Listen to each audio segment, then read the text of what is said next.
Hey comic book fans, welcome back to the Comic Fiction one-stop shop for every single thing DC Comics, to some creating our own, to a little bit Marvel. My name's David, and welcome to the Comic Fix, episode 38.1. Now, in today's reviews, I'm going to be starting off with the Marvel books that I got this week.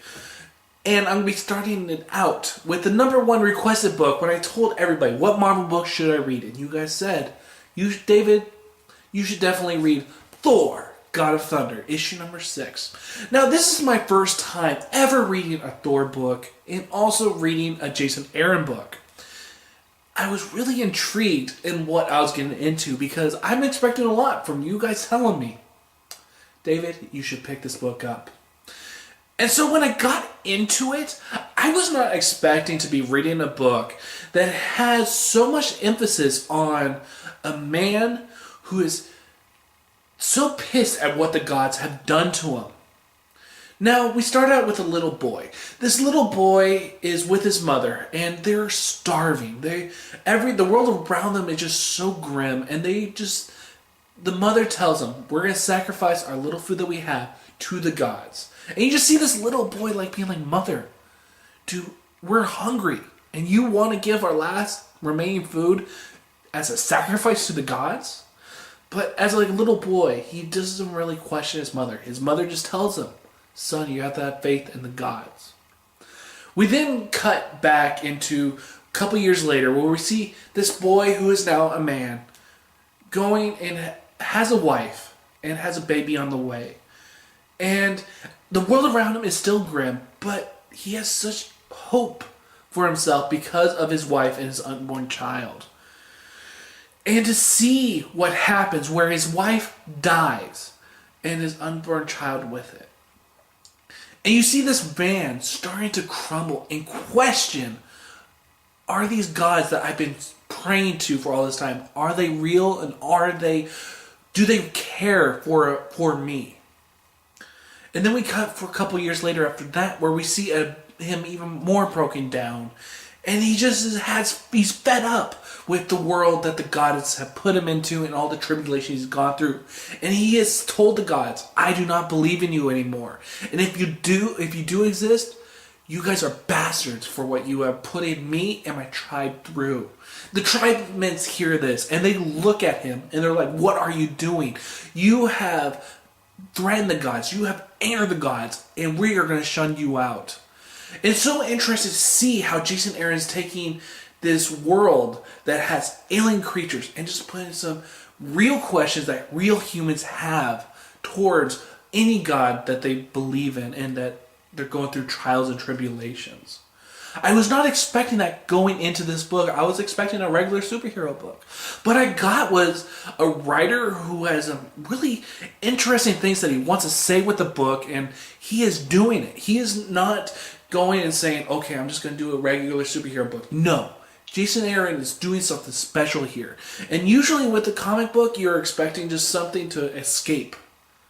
Well, he has this little escape for us, but it does have a deeper meaning than what we get with traditional comic books. I was not expecting that coming in, and I was not expecting this spectacular book with this fantastic message of a man who is broken down by the gods, and then he has the time of redemption of him and his gods and what he does with it. And it makes me question, would I have done the same thing put in his shoes? You get a new respect for who the God Butcher is. And I cannot wait to go to my local bookshop next week and go and try to find all the back issues of Thor, God of Thunder, because I believe that you, my lovely viewers, my lovely comic book community, were totally right when you guys told me, David, go out and read Thor, God of Thunder, because you, my friend, will not be disappointed. And was I disappointed? Hell no was I disappointed. This book was freaking fantastic, and it kind of made me want to go and read some more Marvel books and see, is Marvel doing something so interesting, so inner perspective that DC would not even touch? Or maybe it's just this book and Jason Aaron's writing is just that fantastic. But Thor, God of Thunder was a book that doesn't have Thor in it, and it made it interesting and intriguing. And it made you question some of the beliefs you may have. Thor, God of Thunder, gets a huge ass thumbs up with, of course, a David Lee approved. The next book that I'm going to be reviewing has some high expectations, especially after the great issue that was Thor, God of Thunder. So I go into my next book and I look at the writer. And it's none other than Jason Aaron. And so it got me really stoked to have 2 Jason Aaron books in 1 week. And that book is none other than Wolverine and the X-Men, issue number 26, The Origin of Dog, Wolverine's brother. So going into this issue, just seeing that little thing right here, it says, The Origin of Dog, Wolverine's brother. I was like, okay, I didn't know that Wolverine had a brother named Dog. Well, not exactly. Through the origin, we figure out that Dog and James were really good friends in their childhood. And through that friendship, they became like brothers. And you get to see what happened to have Dog come into the future and to take down Wolverine. Now, the premise sounds really dumb, but the execution of this, from the artwork to the writing, is really fantastic to get the perspective of Dog and see how he believes that Wolverine did him wrong. It was really, really intriguing. But the most intriguing part was the artwork. The artwork in this issue was freaking beautiful, especially in the future parts.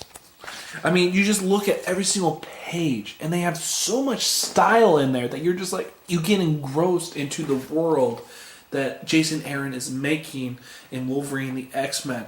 And that's one of the things I love about comics, is that when you have a good artist on the issue, it can just engross the experience that you have in a comic book, and it makes the world come alive. And that's what happens in this issue. But there's also some bad. Is that with how great the parts are there with the origin of Dog, when you go into the present, the artwork just doesn't do it for me as much as it did in the past. I mean, the artwork is good, but it's just not as good as what we saw in the beginning parts. I mean, this right here, which is so masterful with every single panel, that I believe that the present stuff just kind of took me out of the issue. But is that to say that this is a bad issue? No, not by any means. But it definitely did have its faults. I'm intrigued to see where the next issue goes from here, and this was definitely a great jumping on point for anybody who was looking into getting into the series. So in the end, I'm going to give Wolverine and the X-Men, issue number 26, a thumbs up. The last Marvel book that I have for this video is Uncanny XMen, issue number 3. Now, issue number 2 ended on a big old cliffhanger. We have Magneto calling in S.H.I.E.L.D., telling them where Cyclops and his crew is at. And once he puts in that call, we have the Avengers versus the X-Men. This had me so excited to pick up this issue. And was I disappointed? Hell no was I disappointed. I was expecting a big old fight between the Avengers and X-Men. Did we get that? No. What we got is a very natural talk between these two opposite groups. It was really interesting to see this happen, because usually in comics, when two heroes are right next to each other, usually they end up fighting just to have the who's who and who will beat who event. But we don't get that. What we get in here is just this talk between these two opposite teams. It was really interesting to see, and I love the dialogue that happens in this issue. Specifically when we have the Hulk. The Hulk, you see him in the Avenger lineup, and he has body armor. And you see the other X-Men in the background, basically the new X-Men, just whispering to each other, hey, why the hell does Hulk have body armor? It was so awesome, because that was a question I was asking myself. There's so much great scenes in here that you just get the sense that Brian Michael Bendis knows what he's doing. And that is such a gratifying thing to see. Brian Michael Bendis is one of those writers that can have an issue with no action whatsoever, but has an intensity in there with just the dialogue alone. And that's what you get. There's some great scenes in this whole entire issue. I won't spoil it here, but the communication between Emma Frost and Cyclops was freaking outstanding. And then to have Magneto and his storyline keep on going, and the twists and turns that come in this issue, It was superb. I absolutely love the writing. I love the artwork. And the artwork by Bocciolo gets better and better with each and every issue. I mean, you just really just get the sense that he knows what the hell he is doing. I absolutely love this issue. This issue was the best issue in the Uncanny XMen run that Brian Michael Bendis is doing. I am going to give this book a big old thumbs up with a huge David Lee approve.